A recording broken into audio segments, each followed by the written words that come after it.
हमारा 7/5/2023 को जो हमारा एजिटेशन था ओवर टाइम नाइट के लिए एडवांस लेकर हमने जाना था, नोटिस दिया हुआ था।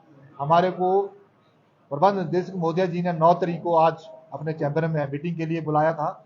हम मीटिंग करने गए, मीटिंग सौहार्दपूर्ण हुई, लेकिन बात बनी सिर्फ ओवर टाइम नाइट की 1 महीने की। बाकी मंत्री साहब अपने टूर पे हैं, उन्होंने ये बोला कि 13-14 तारीख से पहले पहले आपको मैं अपने चैम्बर में बुलाऊंगा और आपसे ये जो ड्यूज के बारे में विस्तृत चर्चा करेंगे और जो भी आपका बन पाएगा मैं कर पाऊंगा वो आपका किया जाएगा। तो मैं आपको बता देना चाहता हूं कि हमने 15/5/2023 तक नोटिस दिया है। अगर 15/5/2023 तक अगर हम इसका कोई डिसीजन ना निकला, हमारी वार्ता ना हुई, हमारे को ड्यूज ना मिले, तो हम 15/5/2023 से अपना एजिटेशन जो है वो यथावत चालू रखेंगे। वही हमारा जो 7/5 को था वही हमने रखा है कि रात्रि सेवा के लिए जहां भी हम जाएंगे वो एडवांस लेकर जाएंगे। वही एजिटेशन हमने एजिटेशन रखा है। ड्यूज हमारे तरह तरह के ड्यूज सरकार के पास पड़े हैं, जैसे अदर डिपार्टमेंट को 50,000 रुपया एरियर के रूप में मिल गया, हमें नहीं मिला है। 3% डीए अदर डिपार्टमेंट को मिल गया, वो हमें नहीं मिला है। 2016 के पे कमीशन के एरियर 4/9/14 के एरियर हमारे दुनिया भर के जो एरियर सरकार के पास है या प्रबंधन के पास है। सबसे बड़ा इशू जो है हमारा तनख्वाह का है, सैलरी का है।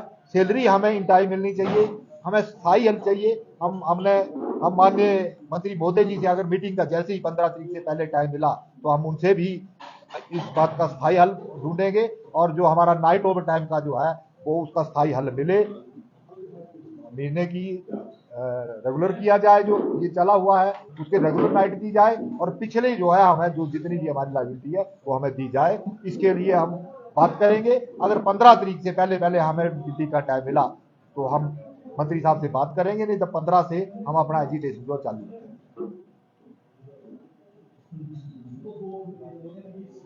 क्या नाइट वाले पे ही आपकी बात हुई है, नाइट का वो टाइम चार्ज है या कोई दूसरे ड्यूज पे भी बात? आज माननीय प्रबंध निदेशक महोदय जी से सिर्फ नाइट ओवर टाइम के ऊपर ही बात हुई। बाकी उन्होंने कहा कि मंत्री महोदय ने बोला है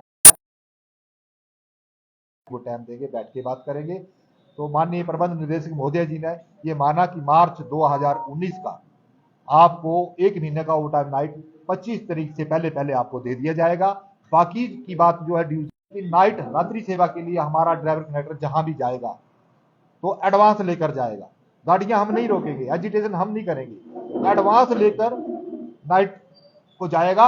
अगर हमें हमारी बसों में हमने एसी का भी अभी एसी बस का भी सुझाव दिया कि इसमें किराया जो पंजाब का किराया कम है, हमारा ज्यादा है, इस वजह से हमारे को सवारी नहीं मिल रही।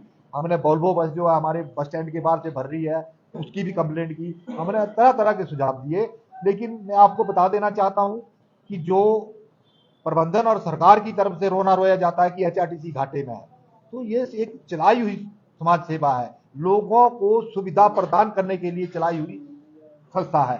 तो इसमें नो लॉस नो प्रॉफिट का कोई मतलब ही नहीं है। प्रॉफिट होता है या लॉस होता है, घाटा तो होना संभव है, क्योंकि 27 कैटेगरी मैंने बार बार बोला कि हम ये नहीं कहना चाहते कि किसी को फ्री फैसिलिटीज क्यों दी जा रही है, 50% महिला को क्यों दिया जा रहा है, या किसी को हैंडीकैप्ड को या कैंसर पेशेंट को क्यों दिया जा रहा है। पूरे हिमाचल प्रदेश की जनता को फ्री किया जाए, लेकिन सरकार और प्रबंधन कम से कम ये रोना ना रोए कि एचआरटीसी घाटे में, इस कारण आपको हम ड्यूज नहीं दे पा रहे। बड़े दुखी मन से कहना चाहता हूं कि अब ये टाइम आ गया है कि अगर हम सैलरी मांगे तो मैनेजमेंट और सरकार से बुरे, अगर ना मांगे तो हम अपने बच्चों का पालन पोषण जो है करना हमारे लिए दुश्वार हो गया है, बड़ी मुश्किल हो गई है, क्योंकि बच्चों की फीसें दें या अपना गुजारा करें। नाइट सेवा के लिए जहां जाते हैं हमारा 150 से 200 रुपया खर्चा है, महीने का 6,000 रुपया हमारी जेब से लगता है।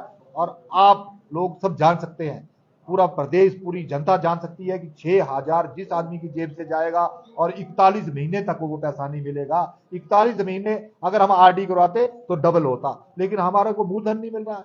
बड़े दुख की बात, इसलिए हमें एजिटेशन करने पड़ते। क्या सैलरी इस बार मिली है? सैलरी इस बार भी 8 तारीख आई। सैलरी का कोई स्थायी समाधान नहीं है। हम मंत्री महोदय जी से बैठ के यही चर्चा पहले सैलरी पे करेंगे, सैलरी का स्थायी समाधान हो, एक डेट निश्चित हो, उस डेट को हमें सैलरी मिले, क्योंकि हमारे HRTC के जितने भी कर्मचारी हैं उन्होंने लोन लिए हुए हैं। किसी की किस्त 3 तरीक को कटती है, किसी की 2 को कटती है। अगर 3 को हमारी किस्त अकाउंट में नहीं होती है तो हमारे को ओवर ड्यू लगता है। इस वजह से हम सैलरी का स्थायी समाधान और ओवर टाइम नाइट जो ड्यूज की बात है वो हम माननीय परिवहन मंत्री मोदी जी से, माननीय डिप्टी सीएम मोदी जी से जैसे ही टाइम मिलेगा हम उनसे वार्ता कर, मुझे पूरा विश्वास है कि उनसे वार्ता कर हमारा हल निकलेगा। अगर हल नहीं निकला 15 तारीख तो मैं परिवहन के कर्मचारियों से ये अपील करना चाहूंगा कि 15 तक आप संयम रखें। अगर 15 तक हमें मीटिंग का टाइम नहीं मिलता है तो 15/5/2023 को हम दोबारा नोटिस दे आए हैं। 15/5/2023 को फिर इसको एज इट इज चालू।